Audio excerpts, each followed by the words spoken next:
চেগুন গছকেইজোপা সহ আজি সুপ্ৰভাত জনাই ভিডিঅ'টো আৰম্ভ কৰিছোঁ। এইফালে যিহেতুকে নতুন ঘৰ মানে সদস্যটো ৰুমৰ পৰা আহোঁ এপাক। বাবুলৈ এই বাবুল, কালি কোনোবা আহিছিলে নি নতুন ঘৰ কিবা খবৰ ল'বলৈ? নাই কাপোৰ একদম পূৰা মানে ধুৱ হা ধুৱ একদম বঢ়িয়াকৈ মানে সি ৰুম চুম ধুনীয়াকৈ ৰেডি কৰি এক ৰাতি থাকিলে। তাকে সুধিছোঁ যে নতুন ঘৰত আহিলৈ কোনোবাই কিবা সুধিব আহিছিল নেকি? কৈছে বোলে নাই অহা। এইফালে চক তাৰ চাংখন আঁঠুৱা এনেকৈ ধুনীয়াকৈ বাঁহৰ ষ্টেণ্ড বনাই ল'লে। বঢ়িয়া, ভাল লাগিছে। কালি উলিওৱা ঠাইকণ এতিয়া ধুনীয়াকৈ কোৰ মাৰি ঘৰ বনাই আছোঁ। এইফালে চাওক, এঘৰ হৈছে ধুনীয়াকৈ মিহি কৰি দিলোঁ আৰু এতিয়া মানে মাটি লদাবিলাক ভাঙি আছোঁ ধুনীয়াকৈ। সৰু সৰু যেতিয়া নেকি খলি পাতি দিয়া হৈছে মানে ঢেপি, এতিয়া লাহে লাহে মাটিটো যিমানে মিহি হ'ব সিমানে গুটিবিলাক বা খেতিটো ধুনীয়া হ'ব, নহয় জানো বন্ধুসকল? সেইটো কাৰণে কি কৰিব, লাহে লাহে জেগাও বৰ বিশেষ নহয়, অকণমান ধুনীয়াকৈ আতুমটুকীয়াকৈ যদি কৰা হয় কিবা নহয় কিবা এটা পোৱা যাব।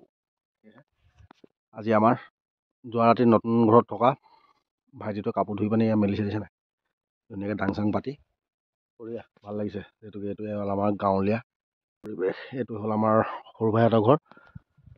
আৰু এতিয়া মই আবেলিকৈ গুটি দিবই লাগিব, সেইটো কাৰণে মানে তিনিটা ভেটি হ'ব, চাৰিটা ভেটি ধুনীয়াকৈ ক্লিয়াৰ কৰি লওঁ।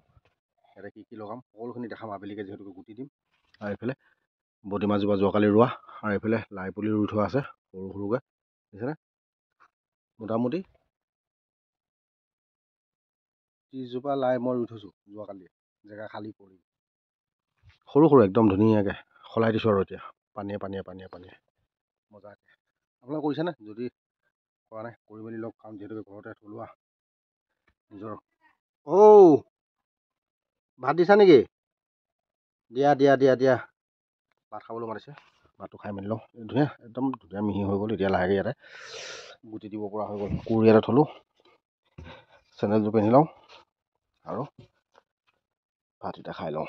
বোলে যোৱাবাৰ এই মানে বডিমাহ দিয়া যেনবিলাক ইয়াতে থোৱা হৈছে, পুখুৰী পাৰে লুঙে গৈ ঘৰ পাবগৈ লাগিব। আমাৰ বগীজনীও সেইজনী চক ছাগলী পোৱালীজনী মাকজনী, যোৱাকালি যে দেখাইছিলোঁ ছাগলী পোৱালীজনী।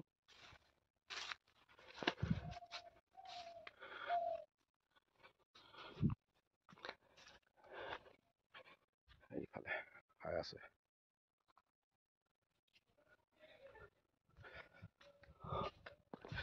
ফাইনেলি আহি ঘৰ পাই গ'লোঁ। এতিয়া ধুনীয়াকৈ ভাত পানী খাই লওঁ। প্ৰথমতে হাত ধুই লওঁ, হাত ধুই কেনেকৈ লেতেৰা হৈ আছে ন।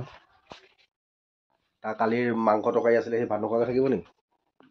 বাবুল সিং বহি গ'ল, এতিয়া মোৰ ভাগৰ ভাত ফাইনেলি আহি গ'ল। এতিয়া লাহেকৈ ভাতটো খাই মেলি লওঁ।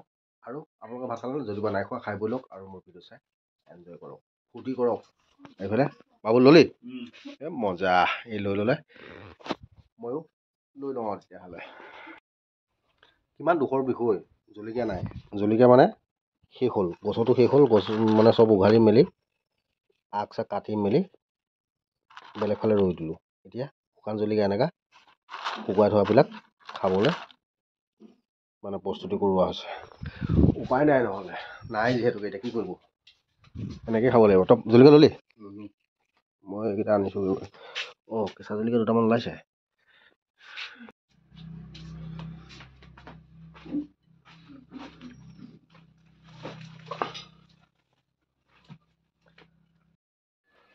ফাইনেলি ভাত পানী খাই বৈ আজৰি হৈ গ'লোঁ। এতিয়া লাহেকৈ চাদা তামোলটো হাতত ল'লোঁ, চাদা পানী খাই লওঁ। খাই বৈ লাহেকৈ আকৌ যাওঁগৈ পাচলিৰ বাৰীখনলৈ, কাৰণ যিহেতুকে এটা দিন আছে আৰু সেই দিনটো ঘৰত কাম বন কৰি মেলি অহা 15 তাৰিখে গৈ আছোঁ অৰুণাচল।